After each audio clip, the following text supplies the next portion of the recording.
নমস্কার, শুভ সন্ধ্যা। শাশ্বতী সিনাটক্সে আপনাদের সবাইকে স্বাগত। আপনারা শুনছেন বুদ্ধদেব বসুর ধারাবাহিক উপন্যাস তিথি ডোর।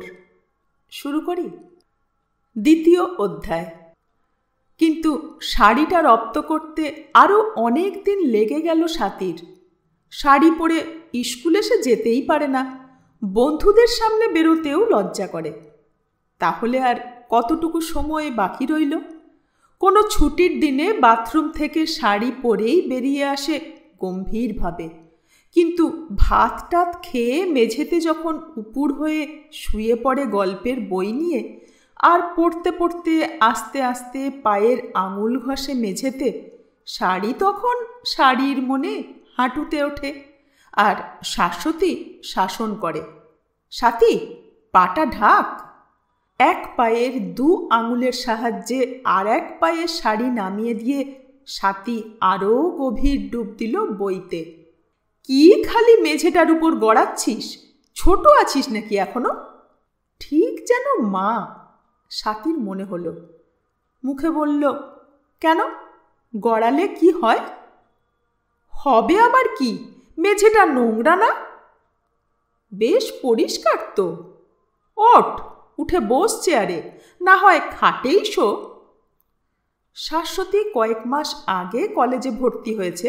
বেশ পাকাপোক্ত যুবতীর মতো তার চালচলন। সাথীর খুব ইচ্ছে করে ছোটদির মতো হতে, কিন্তু ছোটদির কয়েকটা অভ্যেস তার একেবারে পছন্দ না। যেমন বাড়িতে সারাক্ষণ স্যান্ডেল পরে থাকা, রাত্রিরে শোবার আগে নিয়ম করে চুল বাঁধা ইত্যাদি। একটি পায়ের উঁচু করা গোড়ালির ওপর আরেকটি পায়ের বুড়ো আঙুল ন্যস্ত করে সে বলল, এই ভালো। বিশ্রী স্বভাব। আর কথা না বলে শাশ্বতী তার অত্যন্ত পরিপাটি করে গুছোনো পড়ার টেবিলে এসে খুলে বসল পেন্সিল হাতে নিয়ে ইন্ডাটিভ লজিক। সাথীর তুলনায় অনেকটা উঁচু দরের জীব মনে হলো নিজেকে। একটু পরে ছোট্ট হাই তুলে পাঠ্য বই মুড়ে রাখল, আর তুলে নিল বন্ধুর কাছে দুদিনের কড়ারে ধার করা হাল আমলের বাংলা নভেল। বইখানা কোলের উপর খুলে টেবিলে মাথা ঠেকিয়ে চোখ নিচু করল। তারপর কেমন করে বেলা কেটে গেল বুঝল না। এমন সময় বিজু এসে ডাকল, ছোটদি। ও ছোটদি। আহ, ধ্বনিটা বিরক্তির নয়, নায়িকার প্রতি অনুকম্পার নিঃশ্বাস। এরকম সময়ে কি বই থেকে চোখ তোলা যায়? শোনো না। বল না। দু পা এগিয়ে এসে বিজু বলল, ছোটদি, শুভ্রবাবু এসেছেন। এমন সুরে বলল যেন মস্ত একটা খবর দিচ্ছে। শুভ্রবাবু? সে আবার কে? ও মা! হাফ প্যান্ট পরা ঈষৎ গোঁফ ওঠা বিজু কপালে চোখ তুলল। তারপর, যদিও চিৎকার করে বললেও আগন্তুক ভদ্রলোকের শোনবার সম্ভাবনা ছিল না, তবু খুব নিচু গলায় বলল, সুবাবু, সেই যে সরস্বতী পুজোর সময় তিনকোনা পার্কে গান করলেন, মনে নেই তোমার? তা হয়েছে কি? অসহিষ্ণু বিজু মেঝেতে একবার পা ঠুকে বলল, কি যে তুমি ছোটদি! শুভ্রবাবু, কত জায়গায় তিনি গান করেন আজকাল। এই তো কয়েকটা বাড়ি পরেই থাকেন। ও শুভু! ঘরের অন্য কোণ থেকে হঠাৎ বলে উঠল সাথী। শুভুকে তো সেদিনও দেখেছি গোল গোল চশমা পরে এক পাঁজা বই ঘাড়ে করে স্কুলে যেতে। এর মধ্যে গাইয়ে হয়ে উঠেছে আবার শুভ্রবাবু। সাথীর দিকে কটমট করে তাকিয়ে বিজু বলল, তুই দেখেছিস না? তোর চেয়ে কত বড় জানিস? শাশ্বতী তাড়াতাড়ি মধ্যস্থ হয়ে বলল, তা বেশ তো, এসেছে কেন? আমি ধরে নিয়ে এলাম রাস্তা থেকে। বিজু সগর্বে খবর দিল, জানো ছোটদি, শুভ্রবাবু আমাকে গান শেখাতে রাজি হয়েছেন। তোকে আর গান শিখতে হবে না দাদা। স্বাতী ফস করে বলল, এমনিই তোর গলা দিয়ে 7 সুর বেরোচ্ছে আজকাল। স্বাতী! চিৎকার করতে গিয়ে সত্যি 3-4 রকম আওয়াজ দাঙ্গা বাঁধিয়ে দিল বিজুর গলায়। আর কোনো প্রতিবাদের চেষ্টা সে করল না। ঘুরে দাঁড়ালো মূঢ় মেয়েলি স্পর্ধার দিকে পিঠ ফিরিয়ে এমন একটা ভঙ্গিতে যেন অগ্রজের গৌরবের আর সমস্ত পুরুষ জাতির গাম্ভীর্যের বর্তমানে সেই একমাত্র প্রতিনিধি। তা কথাটা এমন মিথ্যেই বা কি? চাপা গলায় ব্যস্তভাবে যে খবরটা জানালো সেটা অবশ্য জানা কথাই। ছর্দি, শুভ্রবাবু বসে আছেন নিচে। বসে আছেন তো আমি কি করব? তুমি একবার যাবে না? যা। বিজুর মুখ কালি হলো। তার এমন যোগ্য কলেজে পড়া দিদির জন্য শুভ্রবাবুর চোখে কত বেড়ে যেত তার সম্মান। তুই ডেকে এনেছিস, তুই যা, গল্প কর গিয়ে। নিশ্চয়ই, কিন্তু শুভ্রবাবু কি সুখী হবেন শুধু তার সঙ্গে গল্প করে? বাড়ির লোকদের সঙ্গে আলাপ না হলে আর বাড়িতে আসা কেন? আচ্ছা, একটু চা পাঠিয়ে দিও, কেমন? সন্ধেবেলা আর্জি পেশ করল বিজু। বাবা, আমি গান শিখব। গান শিখবি? রাজেনবাবু একটু চুপ করলেন। যৌবনে তারও ছিল গানের নেশা। কলকাতার মল্লিক, বড়াল, দেবেদের বাড়ির দারোয়ানদের অপমান সহ্য করে কত শুনেছেন বড় বড় ওস্তাদ বাইজিদের গান। কোনো বাড়িতে একান্তই যখন ঢুকতে পারেননি, ফুটপাতে দাঁড়িয়ে থেকেছেন একটু ভেসে আসা সুরের প্রার্থনায়। কিন্তু গানের জগৎটা ভালো না। পদ্মের পথে এত কাদা যে পদ্মের আকাঙ্ক্ষাই মরে যায় অনেকের। তাছাড়া তেমন গান কি আর আছে দেশে? বললেন, বড় শক্ত রে, ও নিয়েই পড়ে থাকতে হয় দিন রাত। না তো, সপ্তাহে 2 ঘন্টা রেওয়াজ করলেই মডার্ন গান শেখা যায়। বিজু তার মনোনীত সঙ্গীত শিক্ষকের মত উদ্ধৃত করল। মডার্ন কি? মডার্ন জানো না বাবা? শাশ্বতী ভাইয়ের সাহায্যে এলো। রেডিও শোনো না কখনো? আধুনিক গান। ওহ, নাকি কান্না আবার শিখতে হয় নাকি? বাবার এ কথা শুনে বিজু পালালো। শাশ্বতী গম্ভীর হলো, কিন্তু স্বাতী লুটিয়ে পড়ল হেসে। বিজু ধরে পড়ল শাশ্বতীকে। ছর্দি, লক্ষ্মী দিদি, বাবাকে ভালো করে বলো আমি কথা দিয়েছি শুভ্রবাবুকে, এখন যদি না হয় ওর কাছে আর মুখ দেখাতে পারবো না। শাশ্বতী হেসে বলল, তুই কথা দিয়েছিস কি রে, পুচকে ছেলে? অপমান লাগলো বিজুর, কিন্তু সেটা চেপে গিয়ে অনুনয় করল, না দিদি না, তুমি ইচ্ছে করলেই হয়ে যায়। শেষের এই কথাটা মন্দ লাগলো না শাশ্বতীর। কর্তৃত্বের সুরে বলল, আচ্ছা শিখতে থাকতো, শেষ পর্যন্ত কোনোটাতেই তো অমত করেন না বাবা। তাই হলো। সপ্তাহে 2 দিন আসতে লাগলেন শুভ্রবাবু। বিজু হারমোনিয়াম টিপে টিপে তার 14 বছরের মোটা গলায় রজনীগন্ধাকে বারবার প্রশ্ন করতে লাগলো, সে আজ রাত করে ফুটল কেন? এটাই রজনীগন্ধার স্বভাব বলে এর কোনো উত্তর সম্ভব নয়, আর বোধহয় সেই জন্যই প্রশ্নটি করতে হলো বারবার, বড্ডই বারবার। শুভ্রবাবু না এলেও মাঝে মাঝে নিচের ঘর থেকে শোনা যায় বিজুর গীতাভ্যাস। বিজু দেখছি গাইয়ে হবেই, রাজেনবাবু মন্তব্য করলেন একদিন। শাশ্বতী তাড়াতাড়ি ভাইকে আশ্রয় দিল, ওকে কিছু বলো না বাবা। মাস্টারটি কে? কে একজন শুভ্রবাবু।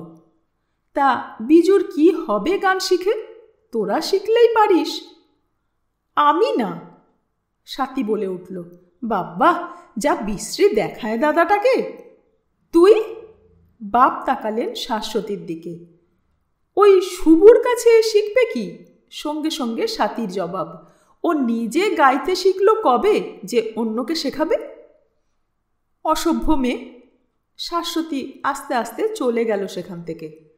বিজু মাথা খেয়ে ফেলতে লাগলো এই বলে যে বাড়িতে একদিন শুভ্রর গান হোক। আমি যদি বলি না, তাহলে নিশ্চয়ই একদিন সময় করে। থাম তো জালিয়াত, শাশ্বতী হাসল। তোর শুভ্রদার আবার সময়ের অভাব, বাড়ি বাড়ি সেধে সেধে গেয়ে বেড়ানোই তো তার কাজ। জানো তুমি, বিজু মুখ লাল করে বলল, কত নেমন্তন্ন ফিরিয়ে দেন জানো? তাহলে আর নেমন্তন্ন করে কি হবে? না না, বিজু ডবল উৎসাহে বলল, আমি বললে নিশ্চয়ই গাইবেন এসে, যত শুনতে চাও। শাশ্বতীর মনে হলো ছাত্রের চাইতে শিক্ষকের উৎসাহ কিছু কম না, আর ভদ্রলোক যখন এত করে শোনাতেই চাচ্ছেন তখন নিরাশ করা কি উচিত? রাজেনবাবু সায় দিলেন সানন্দে। কতদিনের মধ্যে কোনো কোলাহল নেই বাড়িতে, শান্ত ঝিমোনো চুপচাপ। কত কমে গেছে বাড়ির লোক। যে 3 জন আছে তারাও এতটা বড় হয়েছে যে নিজেদের মধ্যে তেমন টগবগে ঝগড়াও আর করে না। ছেলে মানুষ মাঝে মধ্যে একটু আনন্দ উৎসব না হলে চলবে কেন? বেশ, একটু লোকজন না হলে গান জমে না, শাশ্বতী বলল 2-4 জনকে। শুভ্রবাবুও সাড়ম্বরে এলেন, সঙ্গে তার নিজের হারমোনিয়াম, বায়া তবলা, তবলচি আর জনাতিনেক বন্ধু। বন্ধু মানে পরীক্ষিত ও প্রতিশ্রুত ভক্ত। নিচের ছোট ঘরটি বেশ ভরা ভরাই দেখালো। হারমোনিয়ামে সুর দিয়ে শুভ্র একবার শ্রোতাদের দিকে তাকালো। শাশ্বতীর কিউটি কুড়া পাউডার 2 হাতে মাখিয়ে নিয়ে আস্তিন গুটিয়ে প্রস্তুত হলো তবলচি, আর গোছ গোছ পানের রূপলি তবক পাখার হাওয়ায় কেঁপে কেঁপে চিকচিক করতে লাগলো, খুব যেন খুশি হয়ে।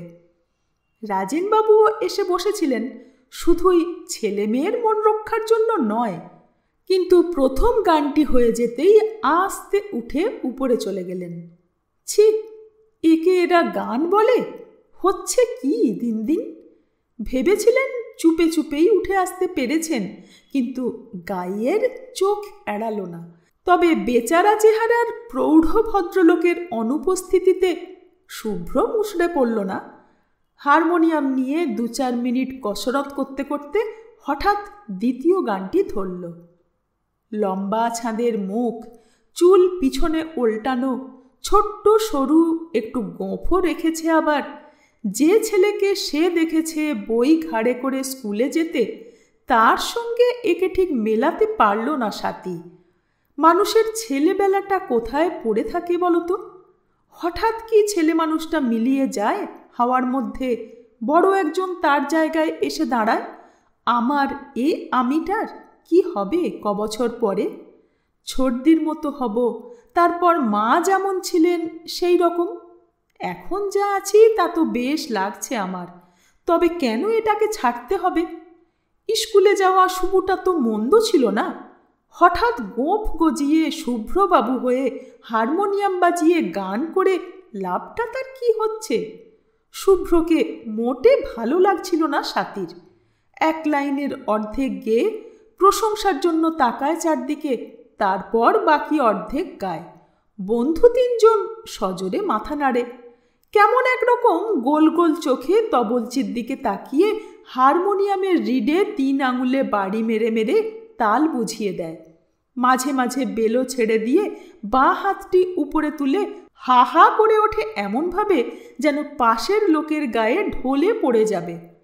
গান গাইতে হলে এরকম করতে হয় নাকি? ছোট ছোট হাসির বুড়বুড়ি উঠছিল স্বাতীর গলায়, কিন্তু আর কারো মুখে সেরকম কোনো লক্ষণ সে দেখতে পেল না। সকলেই গম্ভীর হয়ে শুনছে, বেশ ভালোই লাগছে যেন। স্বাতীও চেষ্টা করল নিজেকে গুটিয়ে নিতে, শুভ্রকে চোখ দিয়ে না দেখে কান দিয়ে তার গান শুনতে। পরপর 3টি গান গেয়ে শুভ্র থামল, রুমালে মুখ মুছে বলল, এবার আপনারা কেউ। আপনার পরে কে আর গাইবে এখানে? বলে উঠল শাশ্বতীর এক কলেজ বন্ধুর দাদা, নিজেও পড়ুয়া, বর্তমানে বোনের এসকর্ট। কথাটা অমায়িকভাবে মেনে নিয়ে শুভ্র জবাব দিল, তাতে কি, কেউ কিছু করুন। ঘরের মধ্যে একটা নড়াচড়া ঠেলাঠেলির ঢেউ উঠল। চশমার আড়াল থেকে শুভ্রর চোখ একটু ঘুরে ঘুরে বেড়ালো, তারপর স্থির হলো স্বাতীর মুখের উপর। তুমি একটা গাও না? স্বাতী মাথা নেড়ে বলল, না। না কেন? গাও। শুভ্র উৎসাহ দিল। পারি না। তোমাকে দেখে কিন্তু মনে হয় পারো। ফুটফুটে বাচ্চা মেয়েটির সঙ্গে একটু কৌতুক করল শুভ্র। হঠাৎ চোখ তুলে স্বাতী বলল, দেখে তো এরকম উল্টো উল্টি কতই মনে হয়। দু একজন হেসে উঠল কথা শুনে। শুভ্র নিজেও হাসল। সেই হাসির রেশটাই টেনে রেখে মুখখানা বেশ মোলায়েম করে নিয়ে চোখ ফেরালো শাশ্বতীর দিকে। আপনি? না না, শাশ্বতী ভাবটা এইরকম যেন কেউ তাকে পেরেক খেতে বলেছে। কি ভাঙা কাচ, কি পাথরের কুচি। বিজু চেঁচিয়ে উঠল কোণ থেকে, বলুন, ছোটদিকে ভালো করে বলুন, ছোটদি নিশ্চয়ই গাইবে। ছুটল বিদ্যুতের মতো দৃষ্টি বিজুর দিকে। সে দৃষ্টিকারী কারো মনে হলো পার্থিব রমণীয়তার পরম উদাহরণ। একটা গান করতে খুব কি কষ্ট হবে আপনার? মিনতি করল শুভ্র। গাও না শাশ্বতী, পিছন থেকে যোগান দিল কলেজের বান্ধবীটি। একটা? শুভ্রর 3 বন্ধুর একজনের নিবেদন। আপনার গান শুনব বলে কতদিন ধরে মনে মনে আমার ইচ্ছা। আরও একটু সাহস করল শুভ্র। গাইতে হলো শাশ্বতীকে।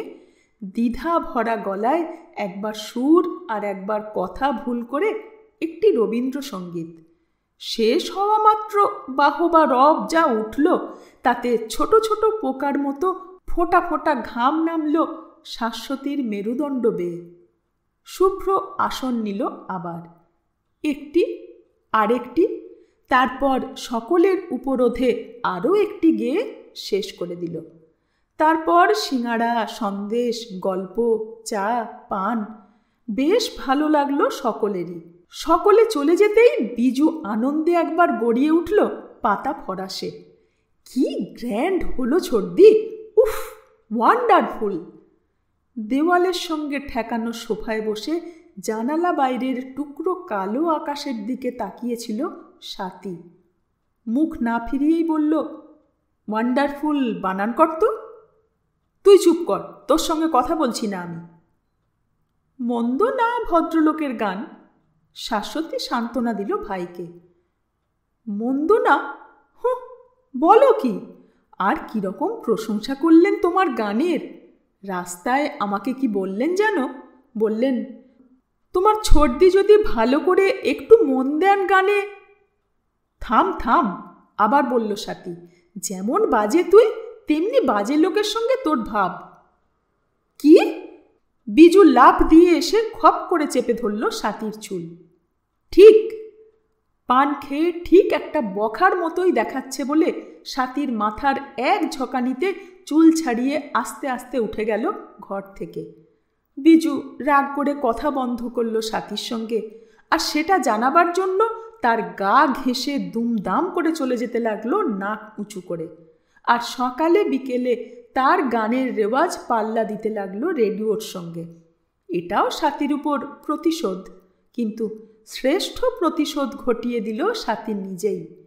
হঠাৎ একদিন বিজু শুনল স্নানের পরে বেরিয়ে আসতে আসতে স্বাতী গুনগুন করছে সেই নীল সাগরের গান, শুভ্রতা সেদিন যেটা সর্বশেষে গেয়েছিলেন।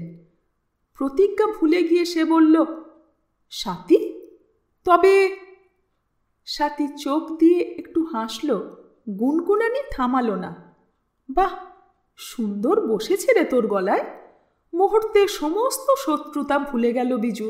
বোনের গলা জড়িয়ে বলল, আয় না, একটু আয়, আমরা একসঙ্গে গাই বাজনার সঙ্গে। যা, লক্ষ্মী তো, আয়। ইস স্বাতী, তুই যদি একটু সিরিয়াসলি। তুই আর ইংরেজি বলিস না তো দাদা। বিজু রাগল না, বরং আরও গলে গিয়ে বলল, সত্যি স্বাতী, সত্যি। আচ্ছা, আমি গাইব না, তুই ভালো করে গা, আমি শুনি। কিন্তু স্বাতী বসে গেল তার স্কুলের পড়া নিয়ে। বিজু একটু ঘুরঘুর করল, তারপর আর টিকতে না পেরে নিজেই ছুটে গেল হারমোনিয়ামের কাছে। সারাটা সকাল হাবুডুবু খেতে লাগলো নীল সাগরের তরঙ্গে। বিজুটার পড়াশুনো হলে হয়, আপিস যাওয়ার মুখে কাঁদো কাঁদো হারমোনিয়ামটা আর যেন সহ্য হলো না রাজেনবাবুর। ওর খুব মাথা বাবা, শাশ্বতী তাড়াতাড়ি বলল। তবে আর ভাবনা কি, তুই তো ওকে পড়াতে পারিস।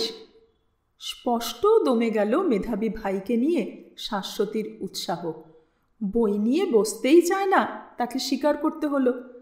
হারমোনিয়ামের দেবীও কি সরস্বতী বলে রাজেনবাবু আরেকটি পান মুখে দিয়ে আস্তে আস্তে রওনা হলেন।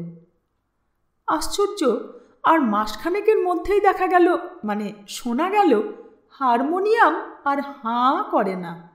এত বড় একটা ঘটনা চট করে বিশ্বাস করা যায় না। আর সে বিশ্বাসের সময় হবার আগেই হঠাৎ এক সন্ধ্যায় নিচের ঘর থেকে কেঁপে কেঁপে উঠে এলো আর একটি আর্তস্বর।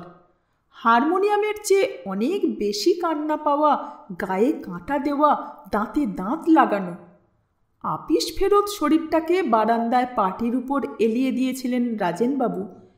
একটু চমকে উঠাই বললেন, এ আবার কি? তারপর নিজেই নিজের প্রশ্নের জবাব দিলেন, বেহালা। বিজু বেহালা শিখছে? কি জানি না তো, বলল শাশ্বতী বা ছর্দি। সাথী বলে উঠল, সেদিন সুকোমলবাবুকে দেখলে না বেহালা হাতে নিয়ে আসতে? কি জানি, ওসব তুই দেখিস। খোঁপায় একবার হাত দিয়ে শাশ্বতী বলল, শুভ্রর বন্ধু সুকোমল, সেই যে তোমার গান শুনে বলেছিল। আচ্ছা থাম, বড় বড় মানুষদের আর নাম নিয়ে বলতে হবে না তোকে। রাত্রে খেতে বসে রাজেনবাবু বললেন, বিজু আবার বেহালা কেন? মধুর একটু হেসে বিজু জবাব দিল, গান আমার হবে না বাবা। একটাতে যখন হলো না আর একটাতে বুঝি হবেই। বেহালাটা আমি পারবো, বিজু নিশ্চিন্ত। রাজেনবাবু ভাতের থালার দিকে তাকিয়ে বললেন, একটু যদি পড়িস টরিস। উৎসাহে মাথা নেড়ে বিজু জবাব দিল, সে আমি ঠিক করে নেব, তুমি কিচ্ছু ভেবো না বাবা। একটু চুপ করে থেকে রাজেনবাবু আবার বললেন, বেহালা পেলি কোথায়? মুখ চোখ উজ্জ্বল হলো বিজুর। সুকোমলদাই এনে দিয়েছেন, 40 টাকা দাম, একসঙ্গে দিতে হবে না, মাসে 5টা করে টাকা দিও, কেমন বাবা? বলে বিজু তাকালো বাবার নিচু করা মুখের দিকে। বেহালার মতো একটা সৌভাগ্যের অধিকারী হওয়া যায় মাসে মাত্র 5 টাকা খরচে, তবু বাবা সুখী নন? কি যে! বেহালার তারে জং ধরল বেহালার দাম পুরো শোধ হবার আগেই। অবশ্য গান বাজনার আবহাওয়াটা রইল বাড়িতে। সুকোমল আসে মাঝে মাঝে, শুভ্রও আসে শাশ্বতীর সেই বন্ধু আর তার দাদা। পড়শিনীদের মধ্যে কেউ কেউ, শাশ্বতীর বন্ধু অনেক, বন্ধুত্বরই বয়স তার এখন, থাকেও অনেকে কাছাকাছি। দোতলার ঘরে শাশ্বতীর সভা যখন বসেছে সন্ধেবেলা, ঠিক সেই সময়ে বিজু জড়ো করেছে নিচের ঘরে তার সাঙ্গীতিক অগ্রজদের। হাসির ঢেউ গড়িয়ে যায় উপর থেকে নিচে, গানের কলি উড়াল দেয় নিচ থেকে উপরে। দোতলা মাঝে মাঝে উতলা হয়, একতলা ঘন ঘন নিঃশ্বাস ফেলে, আর লাফিয়ে লাফিয়ে পারাপার করে বীর বিজন। তারপর ঠিক বোঝা গেল না কেমন করে হলো, নিশ্চয়ই বিজুরি চেষ্টাতে, কবে উঠল স্বাধীনতার সিঁড়ি, উড়ল সাম্যের নিশান, আর মৈত্রীত্ব এমনিতেই অভাব ছিল না। একদিন সন্ধেবেলা রাজেনবাবু যখন ক্লান্ত পায়ে ফেরেন, বাড়িতে পা দেওয়া মাত্র তাকে অভ্যর্থনা করে নিচের ঘর থেকে ছেলে বয়সের কালোচ্ছ্বাস। ব্যাপারটা মন্দ লাগলো না সাথীর। সে যে গান ভালোবাসে সে কথা এতদিনে বুঝল নিজের মনে। আসরে গাইবার সময় শুভ্রকে বড় বোকা বোকা লাগে, কিন্তু বসে বসে গুনগুন করে যখন, ভালোই তো লাগে। স্নানের সময় কিংবা ঘরে যখন একা থাকে, অন্তত দাদার শুনে ফেলবার সম্ভাবনা থাকে না, তখন সেও গুনগুন করে, কথা বাদ দিয়ে কেবল সুর। গানটাকে শুধুই গুনগুনানি মনে হয় তার। হারমোনিয়াম, তবলা, আলো, লোকজন কিছুই যেন মেলে না তার সঙ্গে। শুধু একটা গুনগুনানি, যেমন পাতা কেঁপে ওঠে হাওয়ায়, যেমন শুয়ে শুয়ে দেখি চাঁদ তাকিয়ে আছে মুখের দিকে। সেই চুপচাপ তাকিয়ে থাকাটা যদি কোনো রকমে কানে শুনতে পেতুম। এমন গান কি জানে কেউ? না, কেউ জানে না। তবু যারাই গান গায় ওই গানই মনে মনে ভাবে, যারাই শোনে ওই গানই শুনতে চেষ্টা করে মনে মনে। চুপ করে যদি গান গাওয়া যেত, মনের কথাটা ব্যক্ত না করে পারল না সাথী, তাহলে বেশ হতো না ছোটদি? সে আবার কি? জবাব দিল 18 ধরো যুবতী। আচ্ছা ছোটদি, রেলগাড়িতে যেতে যেতে কখনো তোমার মনে হয়নি আকাশ ভরে কে যেন গান করছে? ও, শাশ্বতী হাসল। রেলগাড়ির আওয়াজ দিয়ে যা খুশি তাই বলানো যায়, গাওয়ানো যায়, কে না জানে। না, আমি তা বলিনি। থাক, আর বলবো না। রেলগাড়ির চাকা যতই চেঁচাক, কিছুতেই পারে না সেই গানকে চাপা দিতে। আকাশের গান স্পষ্ট কানে শুনেছে সে, মাইলের পর মাইল, স্টেশনের পর স্টেশনের ঝলসানি পার হতে হতে। কিন্তু যেই কোনো বড় স্টেশনে গাড়ি ঢুকলো, উঠল মানুষের রোল, আর শোনা যায় না। রেলগাড়িতে চড়ে তো সকলেই, আর কেউ শোনোনি? সন্ধেবেলা ছোটদিকে খুঁজতে খুঁজতে সাথী এলো নিচের ঘরে। শুভ্র কি যেন বলছিল নিচু গলায়। শাশ্বতী তাড়াতাড়ি বলে উঠল, আয় সাথী, কোথায় ছিলি এতক্ষণ? কোথায় আবার থাকবো? একটু বস, আমি এক্ষুনি আসছি, কেমন? একরকম এঁকে বেঁকে চলে গেল শাশ্বতী। টেবিলে ছিল 8 গ্লাস জল। হাত বাড়িয়ে জলটুকু খেয়ে নিয়ে শুভ্র উঠল। যাচ্ছেন নাকি? সাথী একটু অবাক হলো। হ্যাঁ, আজ যাই, কাজ আছে। শুভ্র চলে গেল। আর কেউ এলো না। ছোটদিও আর কথাবার্তা বলল না বেশি। একটু মন মরাই কাটল সন্ধেটা। সাথী শোন, শাশ্বতী ডেকে বলল 1 2 পরে, এই বইটা দিয়ে আয় তো শুভ্রবাবুকে। কোথায় দিয়ে আসবো? নিচে এসে বসে আছে। আমার শরীরটা আজ ভালো নেই বলিস। বইখানা হাতে নিয়ে সাথী একটু তাকিয়ে বলল, কালই না দিয়ে গেল, কখন পড়লে? ও আমার পড়া বই। ছোটদি, আর একদিন রাখো না, আমি পড়ব। না, দিয়ে আয়। পারবো না। তুমি যেতে পারো না? সত্যি তো আর অসুখ করেনি তোমার? লক্ষ্মী তো। আচ্ছা, বইখানা আবার আমি আনিয়ে দেব তোকে, এখন দিয়ে আয়, কেমন? 2 আঙুলে কপাল টিপে ধরে শাশ্বতী জুড়ে দিল। উফ, মাথা যা ধরেছে। সাথীর হাত থেকে নিয়েই শুভ্র একবার বইখানা খুলল। সাদা কালো কাগজের গায়ে নীল রঙের একটা খাম ঝিলিক দিল সাথীর চোখে। তক্ষুনি বই বন্ধ করে শুভ্র একটু হেসে বলল, ছোটদি কি করছে? মাথা ধরেছে বোধহয়। আচ্ছা। শুভ্র উঠল। সাথীর সামনে হঠাৎ থেমে তার দিকে তাকিয়ে থেকে বলল, তুমি গান শেখো না কেন বলো তো? এত সুন্দর গলা তোমার। ছোটদির চেয়েও? সাথীর মুখ দিয়ে যেন বলে উঠল অন্য কেউ। হ্যাঁ, ছোটদির চেয়েও। তক্ষুনি জবাব দিল শুভ্র, এসো না আমার কাছে, খুব ভালো করে শিখিয়ে দেব তোমাকে। বলে শুভ্র 3 আঙুলে সাথীর গাল টিপে দিল একটু। উপরে এসে সাথী সোজা ঢুকল বাথরুমে। জলের ঝাপটা দিল সমস্ত মুখে। সাবান দিয়ে ঘষে ঘষে লাল করে ফেলল গাল। পারলে চামড়া তুলে নেয় ওখানকার। তারপর তার গোলাপি রঙের অর্গ্যান্ডির ফ্রক ছেড়ে ব্লাউজ আর শাড়ি পরল। সাদা কালো পাড়ের মিলের শাড়ি।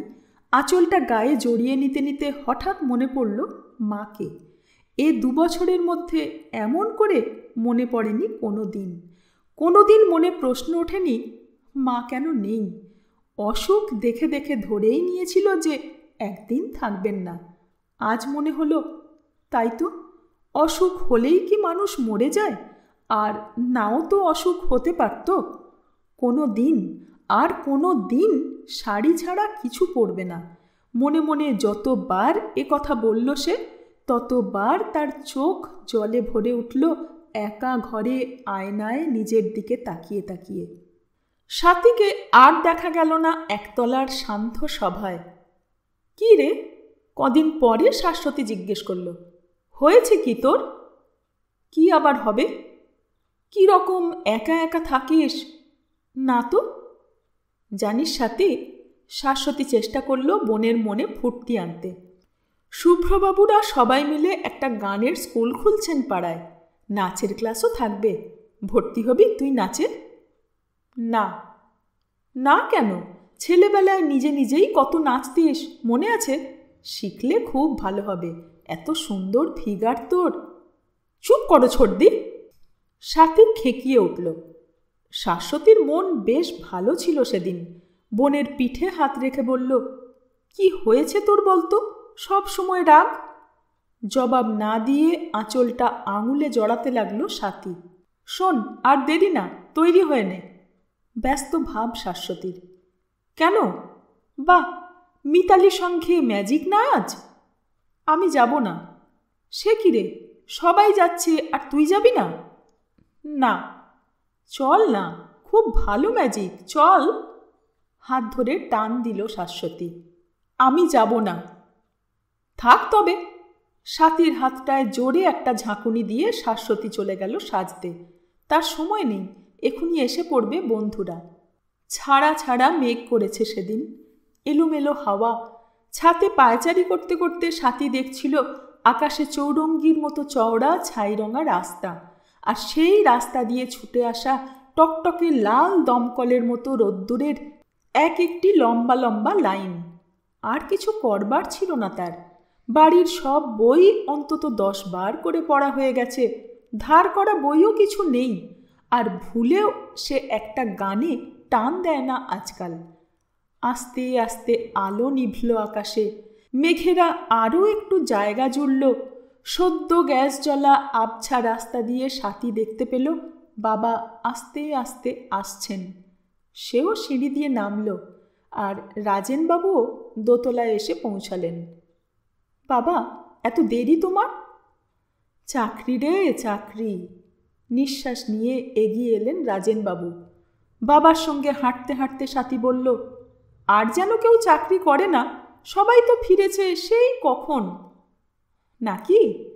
বাথরুমের দরজার কাছে আলনার ধারে দাঁড়ালেন রাজেনবাবু। বাবার গা ঘেঁষে দাঁড়িয়ে কোটের বোতামের উঁচু ধারটায় একটি আঙুল গোল করে একবার ঘুরিয়ে এনে স্বাতী বলল, বাবা, তুমি গলা বন্ধ কোট পরো কেন?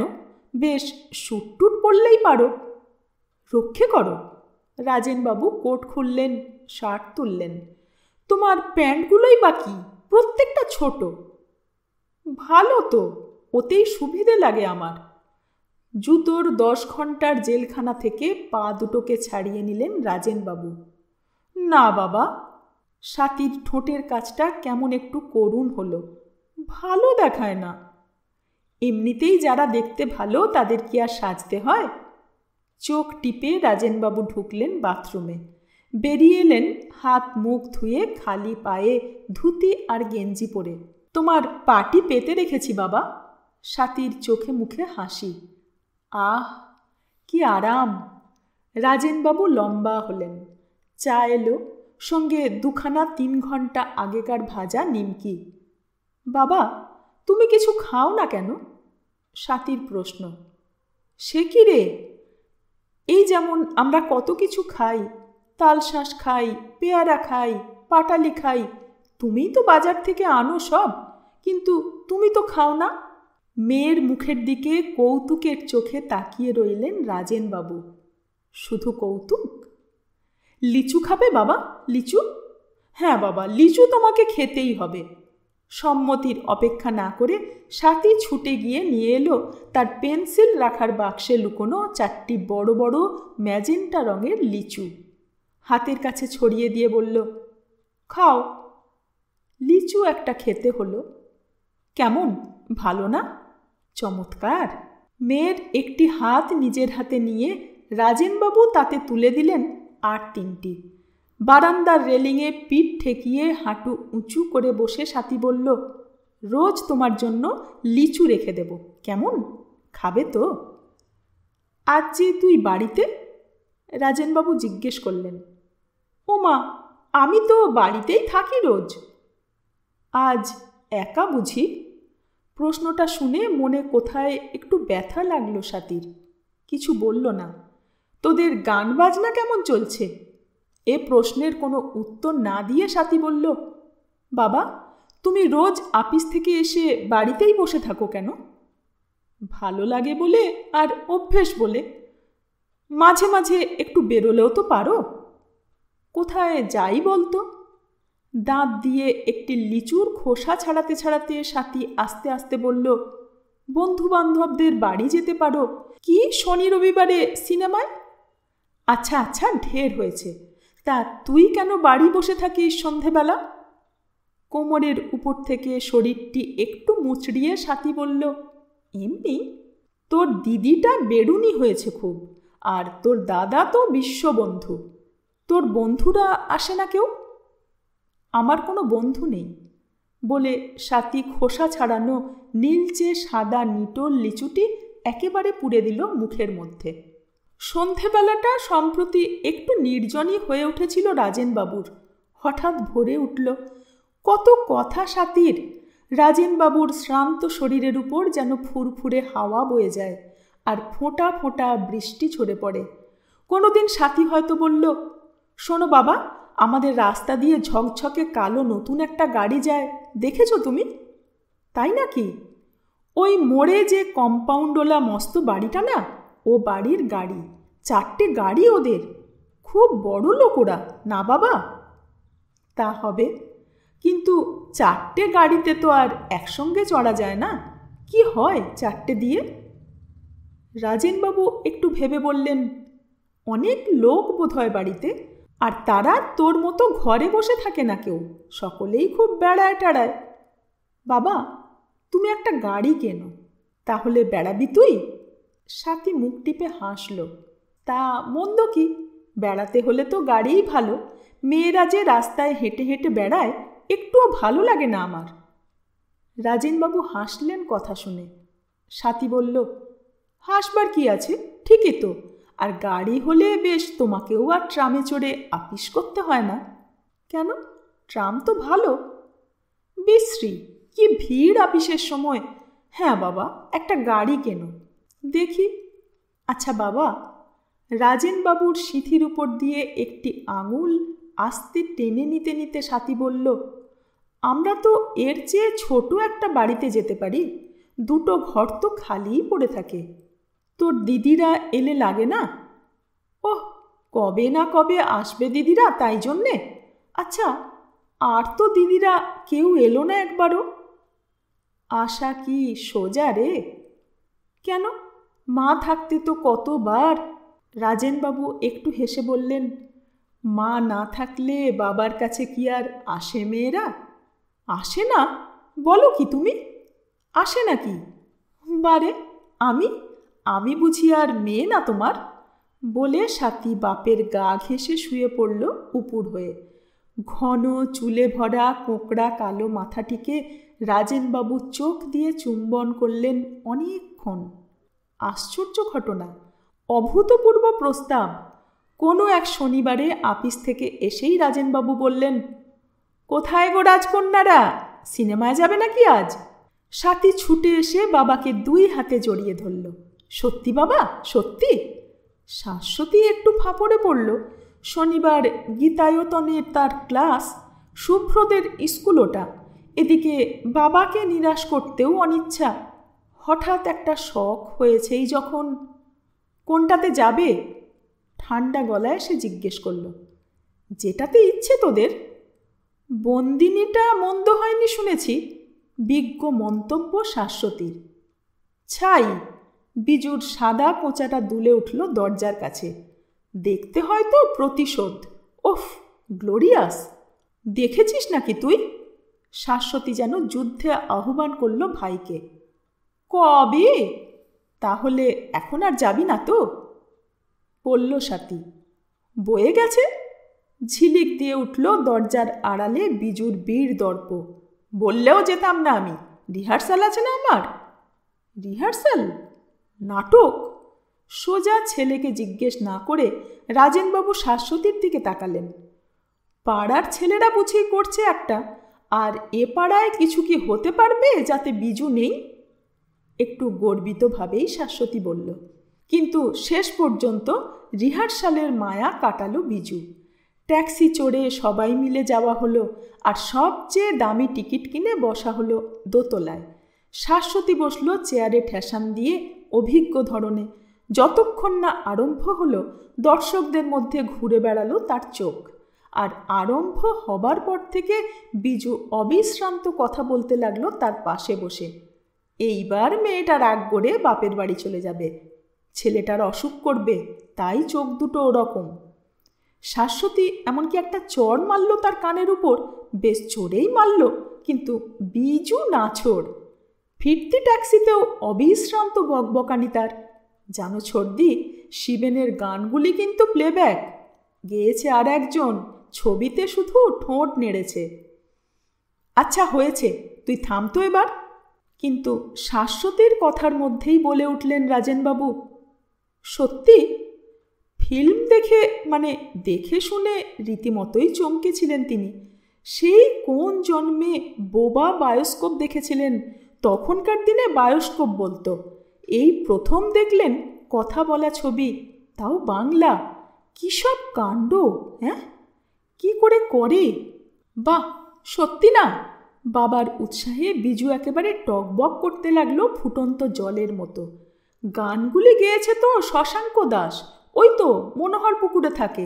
নিউ মডেল স্টুডিবেকার আছে একখানা। অনেক তো খবর রাখিস তুই। কথাটা বিজু প্রশংসা বলেই ধরল, আর প্রশংসাটা মেনে নিল একটু মাত্র হেসে। শশাঙ্কর গান কত ফিল্মে যে থাকে আজকাল, আর সত্যি গায়ও খুব ভালো, না ছোড়দে? শুভ্রদাও প্লেব্যাক করবেন শিগগির।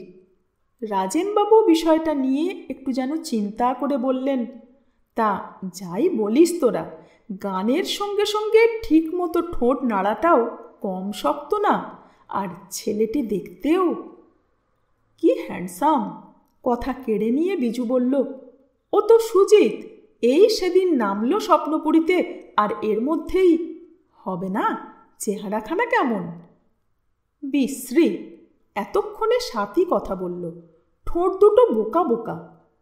জানিস, বিজু শাসালো, রূপরঙ্গের ভোটে সুজিত ফার্স্ট হয়েছে চেহারায়। হোক গে, তার চাইতে ওই আরেকটি ছেলে, ওই যে বন্ধু, সে ঢের ভালো দেখতে। নায়কের বন্ধুর চেহারাটা একটু চেষ্টা করে মনে এনে রাজেনবাবু বললেন, তাকে ভালো লাগলো তোর? হ্যাঁ বাবা, ও বেশ সুন্দর, একটু একটু তোমার মতো। আমার মতো? রাজেনবাবু হেসে উঠলেন। আমি ওরকম সুন্দর হলে তো কাণ্ডই করেছিলাম। তুমি সুন্দর না? বলো কি? সাথীর আঁটো সাঁটো সার বাঁধা দাঁত ঝকঝক করে উঠল হাসিতে। বাড়ি ফিরেও খানিকক্ষণ চলল সিনেমা প্রসঙ্গ। ছোটদিকে উপলক্ষ আর বাবাকে লক্ষ্য করে বিজু উন্মুক্ত করে দিল এ বিষয়ে তার অসামান্য জ্ঞানের ভাণ্ডার। সাথী চুপ করেই রইল মোটামুটি, যেন অন্যদিকে তাকিয়ে অন্য কথা ভাবছে। আলো না জ্বালা বারান্দায় তার আবছা মুখের দিকে তাকিয়ে রাজেনবাবু হঠাৎ বলে উঠলেন, সাথী, তোর জন্মদিন তো শিগগির। সাথী দ্রুত ভঙ্গিতে মুখ ফিরিয়ে তাকালো। বেশ বড়সড় হলি, এবার তোর জন্মদিন খুব ভালো করে করা যাক। হ্যাঁ বাবা হ্যাঁ, শাশ্বতী হাতে তালি দিয়ে উঠল, খুব ভালো হবে, খুব মজা। গানের আসর যা হবে একখানা। বিজু লাফিয়ে উঠল, ওহ, শশাঙ্ক দাসকেই নিয়ে আসবো একেবারে, বাড়িতে লোক ভেঙে পড়বে। বেশ তো, গানের আসর হবে। আর বলবি কাকে কাকে? শোভাদি, লীলামাসি, মিচুদা। বিজু গড়গড় করে আত্মীয়দের নাম বলে গেল। তা তো হলো, আর তোদের বন্ধুরা? সে তো। হঠাৎ থেমে বিজু বলল, আচ্ছা ছোটদি, হারিদবাবুকে বলি? যত তোর। কীরকম বক্তৃতা করলেন সেদিন মিতালি সঙ্গে, কি স্মার্ট না? ইস, আর একটু থাকতে যদি ছোটদি, তোমার সাথে আলাপ হয়ে যেত। ও, তুই ছাড়িস নি? শাশ্বতী খুব জোরে হেসে উঠল। রাত্রে শোবার আগে বাবাকে একা পেয়ে সাথী বলল, বাবা শোনো। কি রে? জন্মদিন কিন্তু করো না। কেন? না, ভালো লাগে না। কি ভালো লাগে তোর বলতো? কি ভালো লাগে তা কি সে নিজেই জানে? ছুটির দিনের শাঁ দুপুরবেলায় হঠাৎ মাঝে মাঝে কি একটা আশ্চর্য ভালো লাগা ছড়িয়ে পড়ে। সিনেমা, বেড়ানো, নেমন্তন্ন, হইচই, আর কিছুতেই তো সেরকম মনে হয় না। আর তাই যদি না হলো, যত ভালোই হোক, কিছুই কি ভালো? আকাশ গান করে তার কানে কানে। পৃথিবীটাই রেলগাড়ি, স্টেশন নেই, কেবল চলছে। দিনে রাত্রে কখনো থামে না গান। আমরা শুনি না, কেউ শোনে না, আমি শুধু শুনি। আর শুনি যদি, সব সময় শুনি না কেন? বল না, কি তোর ভালো লাগে? বেশ, যা ইচ্ছে করো। একটু হেসে সাথী চলে গেল শুতে। জন্মদিনের সকালবেলায় চা খাবার পরে রাজেনবাবু বলল, শাশ্বতী, একটু বেরোবি আমার সঙ্গে? সাথী তাড়াতাড়ি এগিয়ে এলো। বাবা বললেন, তুমি আজ না, তুমি বাড়িতে থাকো। হঠাৎ যেন স্তব্ধ হয়ে সাথী দাঁড়িয়ে রইল একটু। তারপর আস্তে আস্তে সরে এলো সেখান থেকে। বাবা যে তাকে নিলেন না, তার চেয়েও খারাপ লাগলো বাবার মুখের তুমি। মনে পড়ল না আর কোনোদিন বাবা তাকে তুমি বলেছেন। জন্মদিন, তাতে তার দোষ কি? সিঁড়িতে ফিরে আসার শব্দ হলো ঘণ্টাখানেক পরে। ডাকাডাকি শুনে সে জবাব দিল বিরক্ত গলায়, কেন? শিগগির আয়। সর্দির আর কি ফুর্তি ধরে না। আমি অঙ্ক করছি বলে সে দ্রুত বেগে লিখতে লাগলো দশমিকের সংখ্যা। অঙ্ক খুব ভালো, অঙ্ক সবচেয়ে ভালো। মন খারাপ হলে ভুলে থাকতে এমন আর কিছু না। আয় না। না, আমি এখন পারবো না। তোপের মতো বেরোলো সাথীর আওয়াজ। এই নে। ঝুপ করে তার টেবিলের উপর কি একটা পড়ল, আর বিজু পালালো দৌড়ে। দোকানের নাম ছাপানো মস্ত চৌকো বাক্স একটা। ইস, এরকম একটা বাক্স কত দিন মনে মনে চেয়েছে সে। কি ভারী আর কি ভালো, কত জিনিস রাখা যায়। দেখেই তার আবার পুতুল খেলতে ইচ্ছে করছে। কোথায় পেল দাদা? আর বড় যে ভালো মানুষ, নিজে না রেখে তাকে দিয়ে গেল। পেন্সিল রেখে দিয়ে বাক্সটা খুলল সাথী। ও মা, শাড়ি! কি সুন্দর সবুজের উপর সোনালি বুটি, আবার ব্লাউজও। আর একটা পাতলা ছোট বাজে চিকচিকে কাগজের তলায় ঠিক জ্যামিতির ত্রিভুজের মতো ভাঁজ করা হলদে, গোলাপি, ফিকে নীল রুমাল। বাইরে ছুটে এলো সাথী। ফুল, সন্দেশ, নতুন চায়ের পেয়ালা, চকচকে চামচ। কি কাণ্ড! বাবা বললেন, কেমন এখন? বেশ জন্মদিন লাগছে না? বিজু বলল একটু দূরে দাঁড়িয়ে, ভাবিস নে শুধু তোর জন্যই সব এসেছে। এই দেখ আমার ধুতি আর ছর্দির শাড়ি। ওহ, আজ যা হবে! সাথী চুপ করে রইল। মুখ তার টুকটুকে লাল। মা থাকতে জন্মদিন হয়েছে তাদের। নতুন ফ্রক ট্রক এসেছে, পায়েস রান্না হয়েছে, কেউ কেউ এসেছে কোনো বার। কিন্তু এরকম এত ফুল, ঘাস রঙের পেস্তা বসানো, সাদা সাদা ফোলা ফোলা, ঠান্ডা নরম, এত সন্দেশ, আর এসব তার জন্য, তার জন্মদিন বলে। রাজেনবাবু বললেন, শাড়িটা কেমন রে? ভালো? সিল্কের তো? সিল্ক ভালো লাগে না তোর?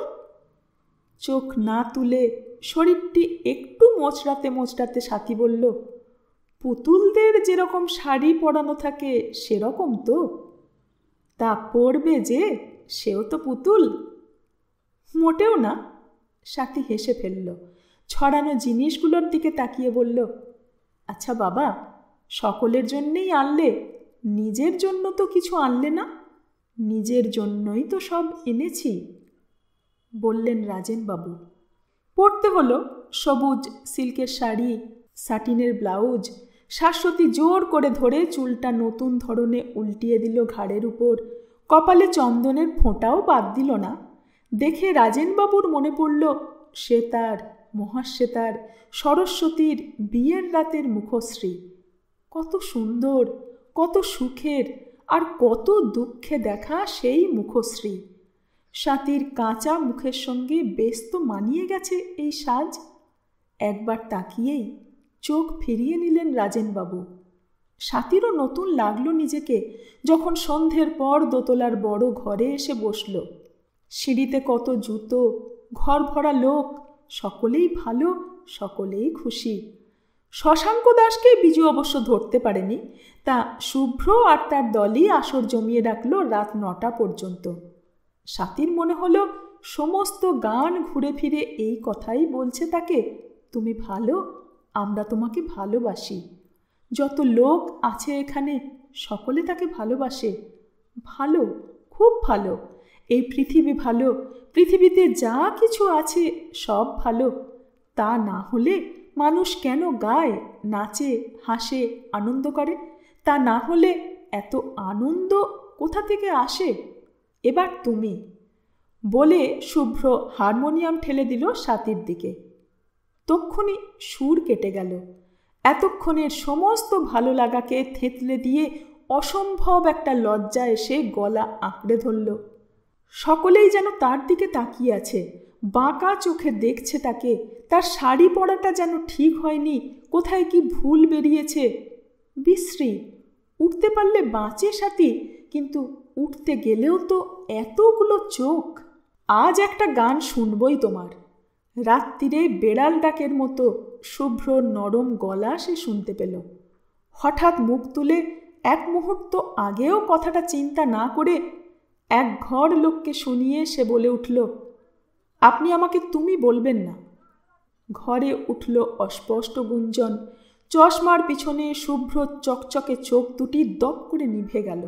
মুখে যতখানি সুখ আর যেটুকু লালিত্য তার ছিল সব মুছে গিয়ে চেহারাটা হয়ে গেল যেন অন্য মানুষের। অনেকেই যেন কিছু বলতে চাচ্ছে, বলতে পারছে না। এই রকম একটা অনিশ্চয়তার মধ্যে খুব সপ্রতিভ কেউ একজন স্পষ্ট গলায় বলে উঠল, আপনি একটা গান করলে আমরা সকলেই খুব সুখী হই। স্বাতী তাকিয়ে দেখল কথাটা যে বলল সে বসেছে দেয়ালে ঠেস দিয়ে। জিন্স প্যান্টে ঢাকা হাঁটু দুটো উঁচু করে, খাটো হাতায় অর্ধেক ঢাকা একটা হাত হাঁটুর উপর, আর এক হাতে উল্টো করা পাইপ ধরা। মনে হলো না আগে কখনো দেখেছে একে। নাই দেখল, মুখে জবাব এলো তার, গান শুনলে সুখী হন না আমার গান শুনলে? মনে করুন আপনার গান। পাইপ ধরার চোখে মুখে কৌতুক। স্বাতীও সকৌতুকে তাকালো কালো রঙের মসৃণ মুখের দিকে। বলল, গান আমি জানি না। জানেন না? কিন্তু এরা কি আগে কখনো আপনার গান শোনেননি? আমিও তো শুনেছি আপনি গাইতে পারেন। ঠোঁটের কাছে একটু বাঁকা করে হাসল পাইপ ধরা মানুষটি। আমার গান শোনা বরং সম্ভব, কিন্তু আমি গাইতে পারি একথা শোনা নিশ্চয়ই অসম্ভব, বলে স্বাতী কালো মানুষটির মুখ থেকে চোখ সরিয়ে নিল। সরু মোটা গলায় মেশানো হাসি উঠল ঘরে। কি অসভ্য রে তুই! ছি ছি! বোনের সঙ্গে এক হওয়া মাত্র শাশ্বতী আর সময় নষ্ট করল না। অসভ্য কেন? ওরকম করে অপমান করলি শুভ্রবাবুকে? অপমান? অপমান না, তোকে ছোট দেখেছে, তাই বলে এখন তো আর ছোট না আমি। স্বাতীর ঝলমলে শাড়ির দিকে এক পলক তাকিয়ে শাশ্বতী বলল, একবার তুমি বলে আবার নাকি আপনি বলা যায়? কেন যায় না? একবার আপনি বলে আবার তুমি বলা যায় তো। অসভ্য! শাশ্বতী লাল হলো। বারবার অসভ্য বলো না ছোটদি। নিশ্চয়ই বলবো, অসভ্য, অভদ্র, উদ্ধত। হারিদবাবুও তোমার ইয়ার্কির পাত্র না? ও, ওই কালো মূর্তিই তোমাদের বিখ্যাত হারিদবাবু? শাশ্বতী জ্বলে উঠে বলল, মনে করো না স্বাতী, 25 টাকা দামের শাড়ি পরেই মস্ত বড় হয়ে গেছো। বড়দের সঙ্গে সমান সমান চলবার যোগ্য তুমি এখনো হওনি, মনে রেখো।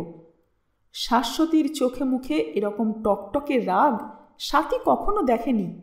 ভয় পেয়ে ডাকল, ছোটদি। তুমি মনে করেছ পৃথিবীর সব লোকই বাবা, যা করো তাই চলবে না? মনে করেছ তোমার ছেলে মানুষই দিয়েই জিতে যাবে সব জায়গায়, না? ভালো হয়ে নম্র হয়ে যদি চলতে না পারো, কেউ তোমাকে দুচক্ষে দেখতে পারবে না, কেউ না। ছোটদি, আমি কি করলাম? আমি কি করেছি? অমন করে বকছো কেন আমাকে? স্বাতী হাত বাড়িয়ে এগোলো, থমকালো, কাঁপলো, পেছলো, লুটিয়ে পড়ল মেঝেতে সোনালি বুটি আঁচল। এখন আর নেহাত ছেলে মানুষ নও তুমি। নিজেই নিজের কথার বিরুদ্ধতা করে শাশ্বতী আবার বলল, এখনও যদি তোমার গর্বিত স্বভাব, তোমার দুর্বিনীত ব্যবহার তুমি ছাড়তে না পারো। একসঙ্গে এতগুলি শক্ত শক্ত কথা শুনে স্বাতী প্রায় কেঁদে ফেলল। আর বকো না, আর বকো না আমাকে। কোনো রকমে 11 হাত শাড়ি সামলে ছুটে গেল সে বাবার কাছে। 2 হাতে জড়িয়ে ধরে ডেকে উঠল, বাবা। কি রে? বাবার শান্ত সুন্দর আশ্বাসে ভরা মুখের দিকে তাকিয়ে স্বাতী কান্না গিলে ফেলল। না, কিছু না। হয়েছে কি? কিছু না। ছোটদি বুঝি বকেছে? না। তবে? বাবার কাঁধে মুখ রেখে চুপ করে রইল স্বাতী। কোঁকড়া কালো মাথাটায় হাত বুলিয়ে রাজেনবাবু বললেন, বাহ, কিরকম নতুন ফ্যাশনের খোঁপা করে দিয়েছে ছোটদি।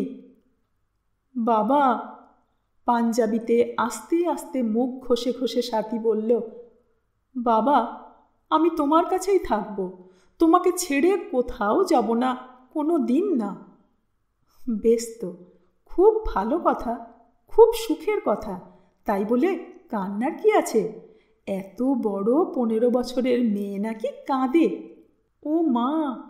স্বাতী মুখ তুলে জল ভরা চকচকে চোখে হাসল। বলো কি বাবা, আজ আমার 13 পূর্ণ হলো না, 14তে পড়লাম। 2য় অধ্যায়, নাম শাড়িটা রপ্ত করতে, শেষ হলো। গল্প কেমন লাগছে মতামত জানাবেন, সঙ্গে থাকবেন। ধন্যবাদ।